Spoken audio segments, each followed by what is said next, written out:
Good morning. It is Wednesday, and today I have a word for you because I just feel like this is something that we deal with a lot, and it's something that we have to continuously work at. And I want to give you a really good example of the situation. Actually, I have multiple examples, but yeah, let's get into it. Today we're going to talk about offense, like getting offended. How many of us have been offended at one point of our life, right? Like all of us.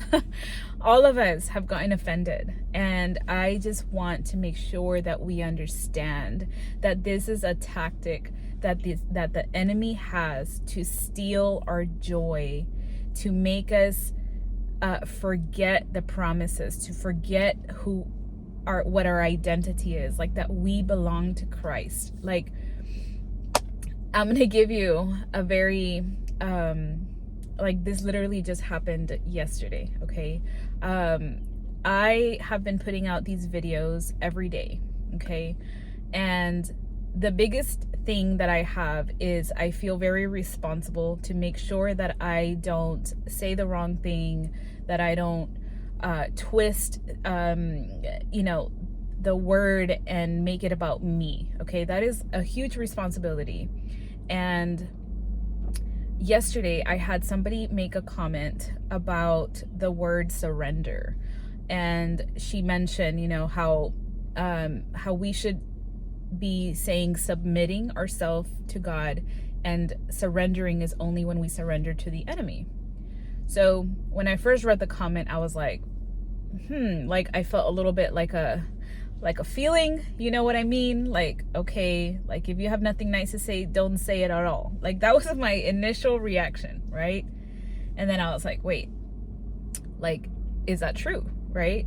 So what I did, if anybody knows me, I am somebody that, like, if I don't know an answer, if I get questioned about something, like the immediate thing that I'm going to do is I'm going to go look it up. So that's exactly what I did.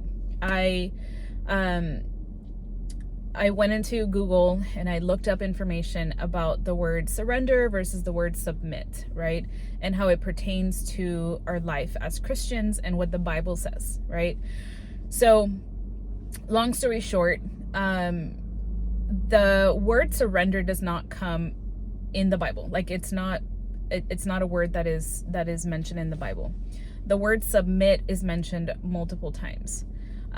Through what I read and everything, there was truth in what this person commented, and I'm glad that she commented this. Okay, I actually changed the title of that video to submit instead of surrender. However, my heart was still correct in what I was trying to say. The word was incorrect. It's such a misnomer, and so like it's a word that often gets switched back and forth, but she was correct. Okay, and I say this because how many times has somebody said something to you and we get offended when that wasn't even their intention? We have a choice every single day, in every situation, to either react with anger, frustration, resentment, hurt, or we can have self-control and figure out how we're going to react to that and make it a positive thing. Okay? I know that probably many of you have had like jobs, for example, where somebody says something to you that may be constructive criticism, and we don't like to hear it. We are so prideful sometimes in how we are that we think we are perfect. What do you mean? Right? So we get offended by that. We get offended because we allow that to happen. And I feel like there's two things that we can, or two situations, right? One would be like somebody that is looking out for you, like for your best, right? Like this person that commented, I don't know her. I don't know who this person is, right? But I realize that I am new to a lot of things in my faith. I have known Jesus, but I had never really taken the time to have a true relationship with God and like to read the word. So I had to humble myself and be like, you know what? This person I'm going to give her the benefit of a doubt. She may have been doing, like, she may be reading the word, having a relationship with God for many years. Let me take what she says and take it back to the Bible and like look it up. And it's for my good, right? The other way would be when somebody is just wanting to attack. Okay? So I've been on social media since 2020. And I have had several videos on Instagram go viral. Virality is like not the thing that people want, honestly. I think for so long I wanted to go viral because that's what everybody thought, that's what you're supposed to do. But when you have a video go viral or anything that you post go viral, a lot of people will come to attack. They are just people that do not have any control, self-control over their words, and they are there to attack. However, God still gives us the power to how we're going to react to those words. The enemy comes to steal, kill, and destroy. He wants to take away the joy. He wants to take away that promise that you are who God says that you are. How many times have you been either made fun of or somebody commented on like the way you look or the way you talk or the way you act? And we take that offense and we believe it. We make it a true thing. And now we're carrying this burden of being of having been offended, or we carry this burden of like resentment or of hurt. Like, God doesn't give us that. That is a tactic of the enemy to take away the things that God has promised you or has given you. These are lies. We have to be a people that whenever somebody has words for us, we need to learn to have control over our emotions and how we're going to react to those things. Because nobody should be able to steal your joy. And at the same time, we should be open and humble ourselves sometimes to be like, hey, is this a teaching moment? Or is this the enemy trying to come and take away something? So like yesterday when I saw the comment, my initial reaction, I mentioned it earlier, yet the second thing that I did, I was like, nope. And I prayed and I was like, God, you know, I have been praying about how seriously I take this responsibility to be making these videos about you. If I am wrong, please guide me and teach me and help me to see where I was wrong. And this morning in my reading time that I was reading the word, it was funny because I was reading in the study part of the Bible, the word surrender was there, and it sparked that thought again. I was like, okay, you know what? Let me stop. And I took it as God telling me, like, you didn't go back to figure this out. So I, opened up my phone and, was researching and read a little bit more, and I was like, okay, had I been offended and stayed offended, it could have stopped me from making these videos, because I would have been like, oh my gosh, I'm so scared that I'm gonna like make a mistake, and what if I'm just saying all the wrong things? And so then what would that be doing? I would be allowing the enemy to take away something that God has already told me that I need to be doing, and now I would be disobedient. Like, God is not the only one that knows that there is something that something about your life, something that you've been called to do. The enemy also knows that, and he wants to remove you from that. He wants to separate you from God. He wants to put distance between you and God so that you don't do the things that God is calling you to do. All because we allow to be offended. People are going to want to offend all of the time. But it's up to us how we react to that. Like, in a previous video, I was talking about forgiveness. You know, if somebody has done something to you, forgiveness frees you. It frees you. It's not a pass for the other person. It frees you and allows you to have freedom. The same thing goes with offense. You have to have control over your emotions. That is a fruit of the Spirit, to have self-control. And I think a lot of women will relate. We are women and we tend to have a lot of emotions.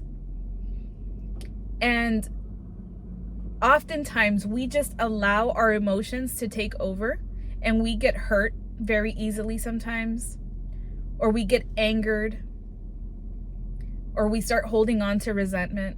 And the problem is not even just in what we do in the moment, but if you let that fester and like take root in our heart, it becomes a bigger issue.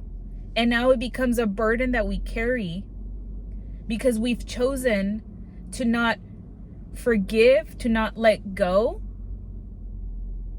And now it has taken root in our life. And years go by and you're like, man, I remember when this happened, and you're still talking about it and thinking about it, and you're overthinking about it.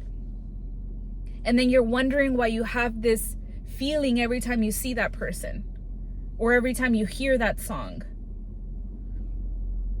It brings up things that still causes that initial reaction or initial emotion. God does not want that for our life.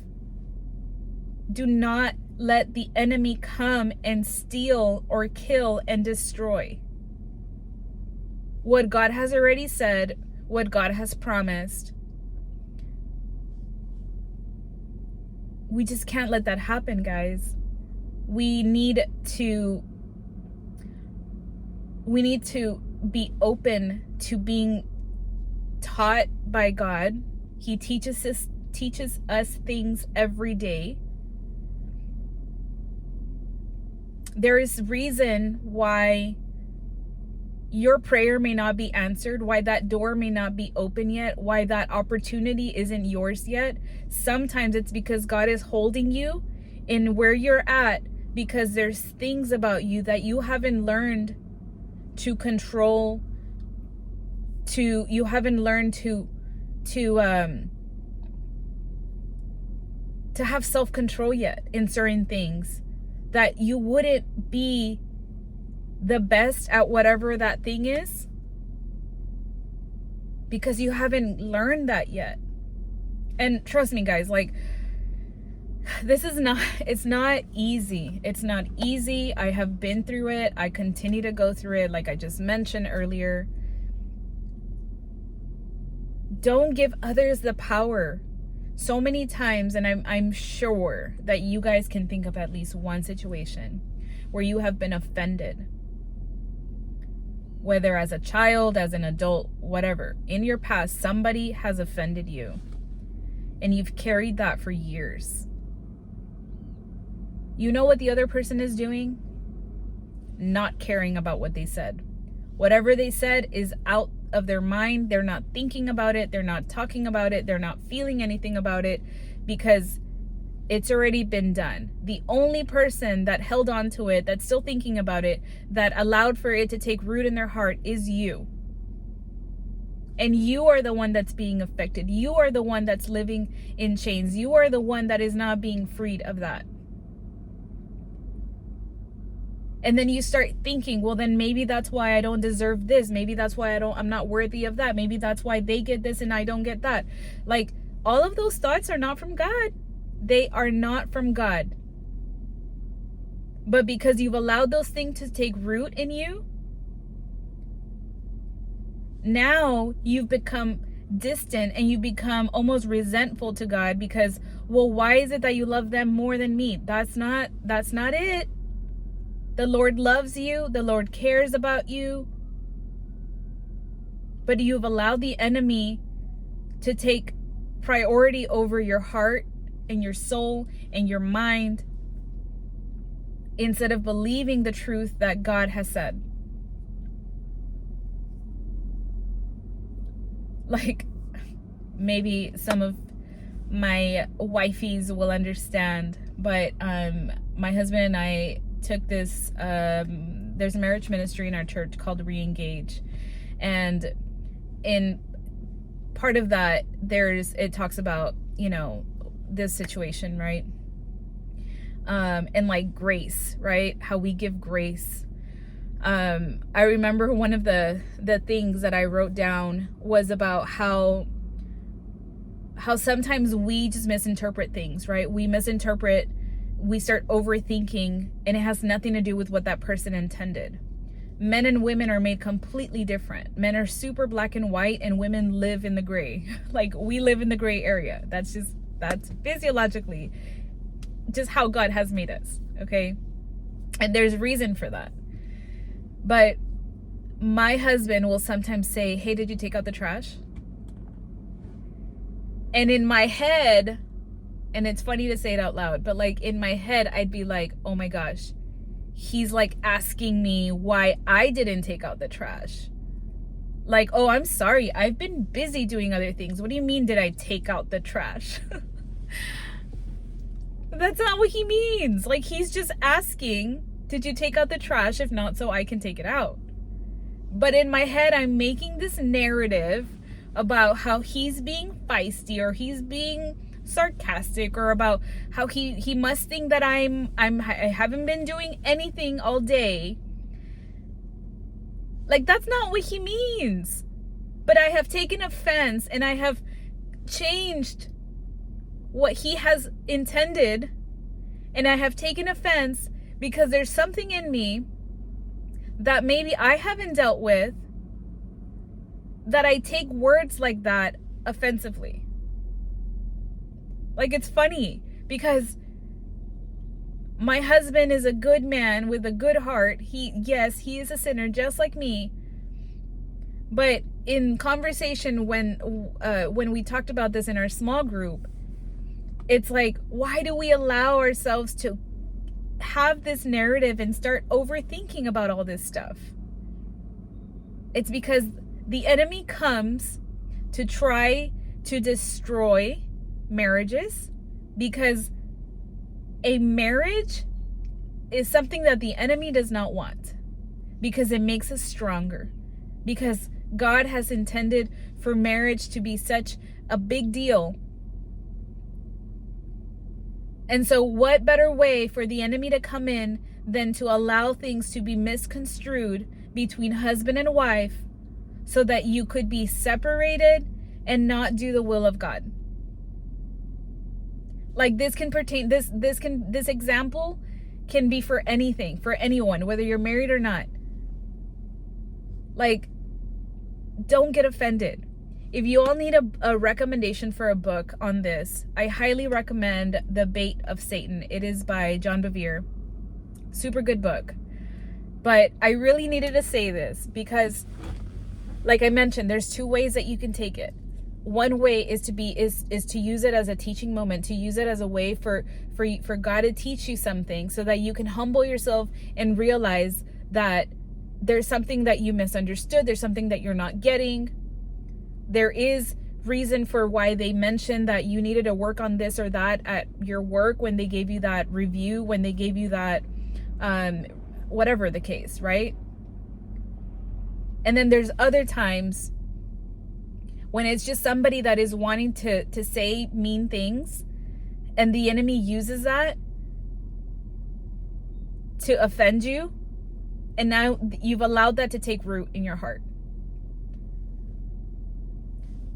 I hope that today's video encourages you. It was a huge conviction for me, and I'm glad that it happened. And I'm glad that you guys are keeping me also, you're keeping me humble. Like, I love it.